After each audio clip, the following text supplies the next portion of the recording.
कभी अंकुरित नहीं होता है, उसी प्रकार बिना गुरु मंत्र लिए, बिना गुरु दीक्षा के आप कितनी भी भक्ति करो, कितना भी पूजा पाठ करो, कितना भी दान करो, सब व्यर्थ है, उसका कोई अर्थ नहीं। एक दिन नारद जी भगवान की ग्रहचर्या देखने के लिए आए कि भगवान का इतना लंबा चौड़ा परिवार है, भगवान कैसे रहते होंगे। तो नारद जी बिना किसी संदेश के पहुंचे रुक्मणी के महल में, तो वहां जाकर के देखा कि भगवान बच्चों के साथ में खेल रहे थे। नारद जी तुरंत वहां से निकले, सत्यभामा के महलों में गए, तो वहां भगवान भोग लगा रहे थे।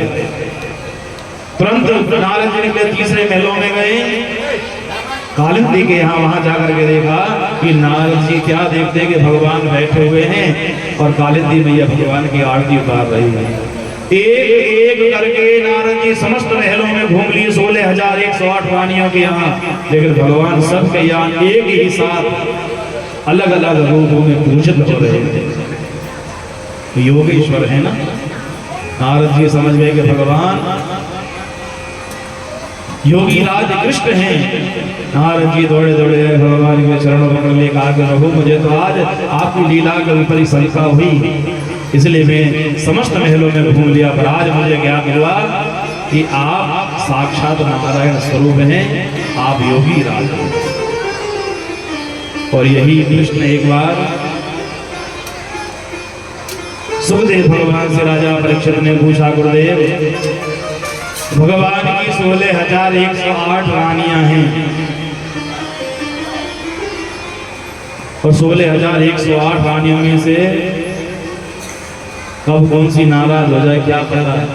यहाँ तो आम लोगों की एक होती है और वो एक पत्नी भी 365 दिन में से 150 दिन नाराज ही रहती है।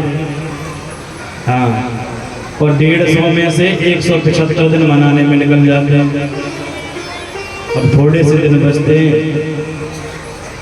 अब जिनकी 16,108 रानियां, भगवान तो रात दिन मनाने में लगे रहते होंगे।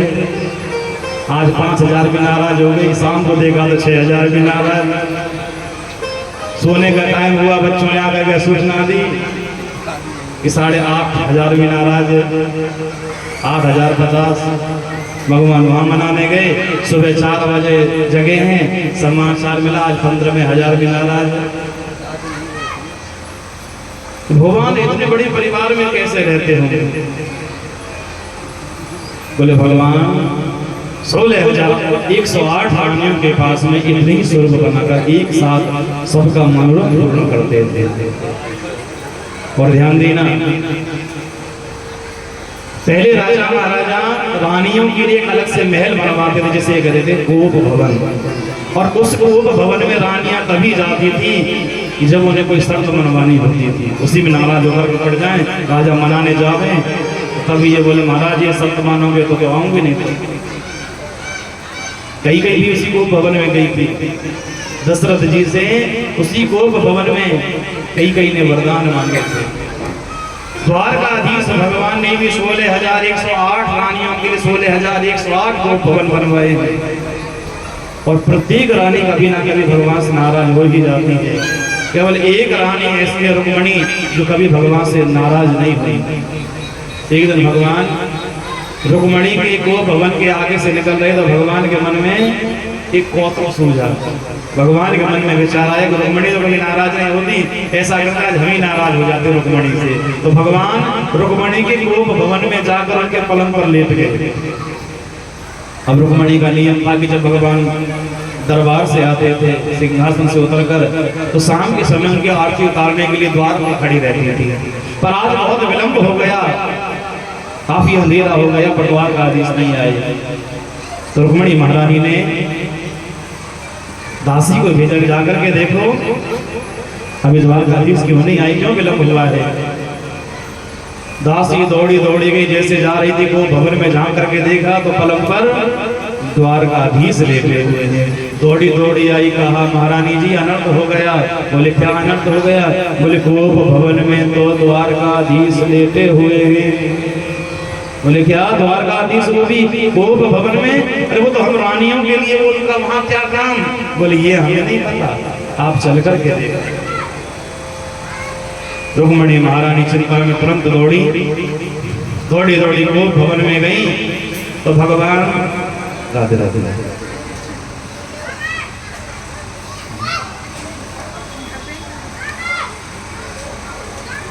तो द्वारकाधीश भगवान रुक्मणी महारानी के पलंग पर करवट लेकर लेटे हुए हैं और सिर से हाथ लगाया हुआ भगवान ने। रुक्मणी महारानी बोली, महाराज आप यहाँ क्यों लेटे हुए हो? मुझसे ऐसी क्या भूल हो गई जो आप इतने नाराज हो गए? भगवान बोले, देवी आज मुझे बड़ा पश्चाताप हो रहा है। रुक्मणी महारानी बोली, किसका पश्चाताप? आपसे कौन सी भूल हो गई? भगवान बोले, भूल तो बड़ी हुई थी। बोले, कौन सी बड़ी? बोले, मैं ये सोच रहा हूँ कि आपसे विवाह करने के लिए बड़े बड़े राजा राजकुमार लाइन में लगे थे और आपने हमसे क्यों विवाह किया? क्या देखा? अरे मैं तो चाहता हूँ कि भले ही 11 बच्चे हो गए हैं और आप यदि चाहो तो अभी भी मुझे छोड़ करके जा सकती हो, जहाँ मन करे वहाँ शादी कर लो। रुक्मणी बोली, अब याद आ रही जब 11 बच्चे हो गए, आज से पहले कभी भूल का पश्चाताप नहीं हुआ।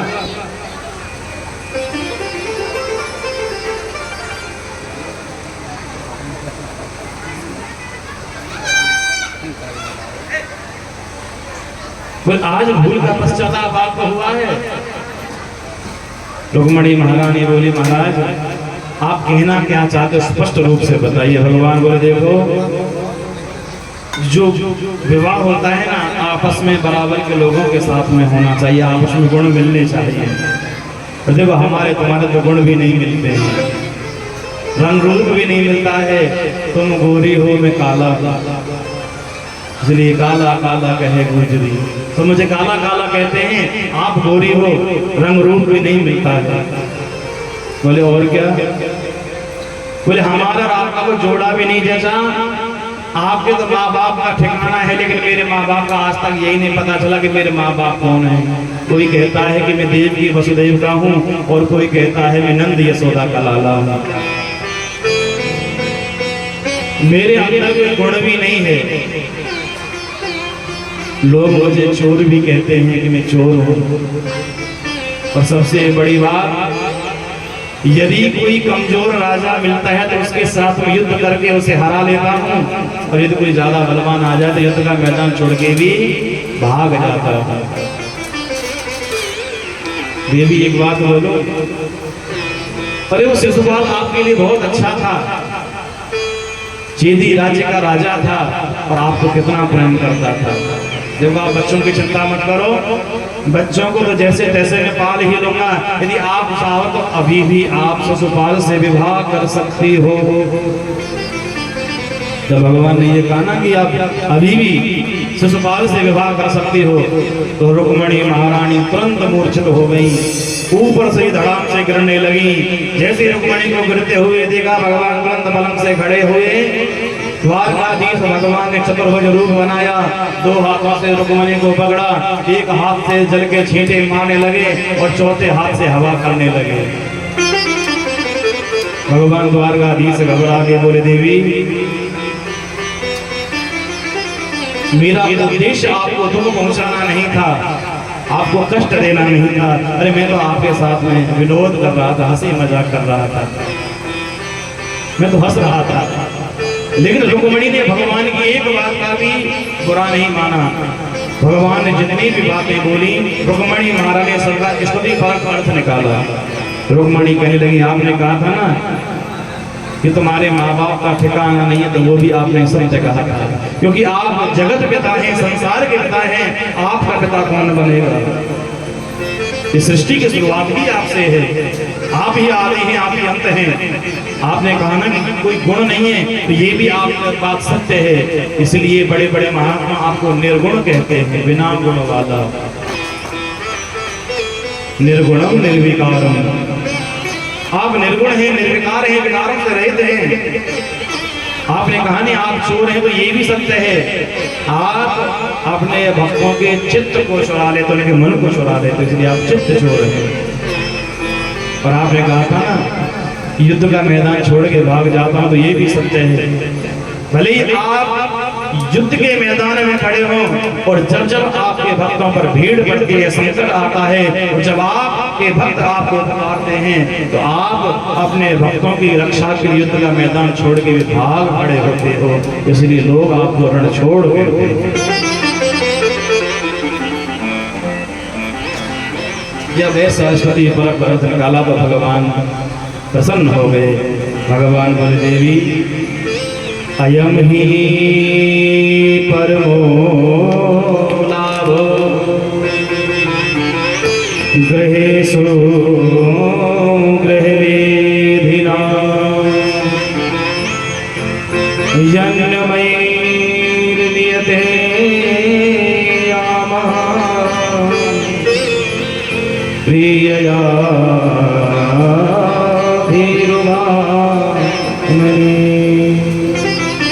देवी, इस ग्रस्त जीवन का केवल यही सुख है। कौन सा? ग्रस्त जीवन में और कोई सुख नहीं है, केवल इतना सुख है कि रात दिन काम करते करते जब थक जाएं तो आपस में हंसी विनोद करके, हंसी मजाक करके सुख दुख की घड़ी को बिता दिया जाए। और इसी प्रकार हंसी मजाक करते हुए सुख दुख सब ये ग्रस्त जीवन में वहन होते रहते हैं, गुजरते रहते हैं। केवल यही कि ग्रस्त जीवन का सुख है। इसलिए आपस में हंसी मजाक करने से, नाराज होने से प्रेम बढ़ता है। भगवान बोले रुक्मणी मैं आपसे अनन्य प्रेम करता हूँ, इसलिए मैं आपसे नाराज हुआ था। और मैं तो आपसे भी कहता हूँ आप भी घर में कभी कभी नाराज है जाए करो। हाँ कभी कभी। हाँ भगवान कहते ना नाराज होने से प्रेम बढ़ता है, तो आप भी प्रेम बढ़ाओ, नाराज हो जा करो कभी कभी। अरे और कुछ नहीं तो कोई बहाना ही ढूंढ लो, और बहाने तो कुछ भी हो सकते हैं। कोई सब्जी का ही बहाना ढूंढ लो, बोले रोज रोज या घिया ला के रखते हो महाराज का शुगर भी शक्ति भक्ति भी ले आए, यही बात का नाराज है। जब नाराज हो हाँ बोले घर की चल रही है आपका, कोई भी बहाना हो सकता है, पर नाराजगी क्षणिक होनी चाहिए महाराज। हाँ थोड़ी देर की नाराजगी होनी चाहिए, कि नाराजगी लंबी उम्र बढ़ा दी ना, फिर नीम के चक्कर काटने बने और फिर मुंह गुंगारी जो प्यास की निकल के करवा दिया तो नाच जाए।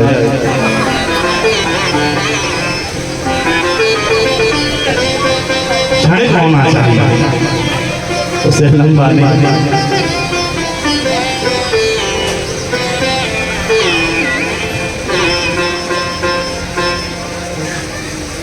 बोली द्वारकाधीश भगवान की जय हो। एक दिन भगवान अपने पौत्रों के साथ में क्रीड़ा करने के लिए पहुंचे हैं एक जंगल में, वन में। और भगवान के पौत्रों की जो गेंद थी वो कुएं में जा गिरी। उस कुएं में त्रिकलाश रहता था, जिसे हम देहाती भाषा में बोलते हैं करकेटा। गिर गिर भगवान ने जैसे कुएं से गेंद को निकाला तो भगवान के शरीर का स्पर्श त्रिकलाश करकेटा से हो गया, और वो एक राजा बन करके प्रकट हो गया, जिसका नाम था राजा नृग। भगवान ने उससे पूछा कि राजन आप कौन हैं? उस राजा ने अभिमान पूर्वक भगवान से कहा कि नृगो नाम नरेंद्रो हम इक्ष्वाकु तनया प्रभो दानिस्वाख्यायमानेषु यदि ते कर्णमस्पृशत्।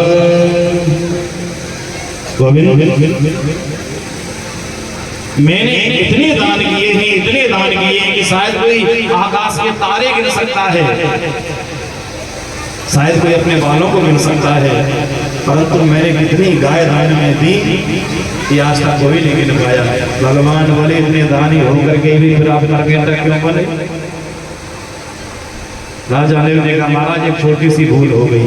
बोले कौन सी? बोले मैंने एक गाय का दान दिया था, वो गाय पुनः लौट कर मेरी गौशाला में आ गई। उस ब्राह्मण ने खूब विनय किया हाथ जोड़े कि महाराज मेरी गाय दौड़ कर वापस तुम्हारे गौशाला में आ गई है, इसलिए मुझे वापस दे दो।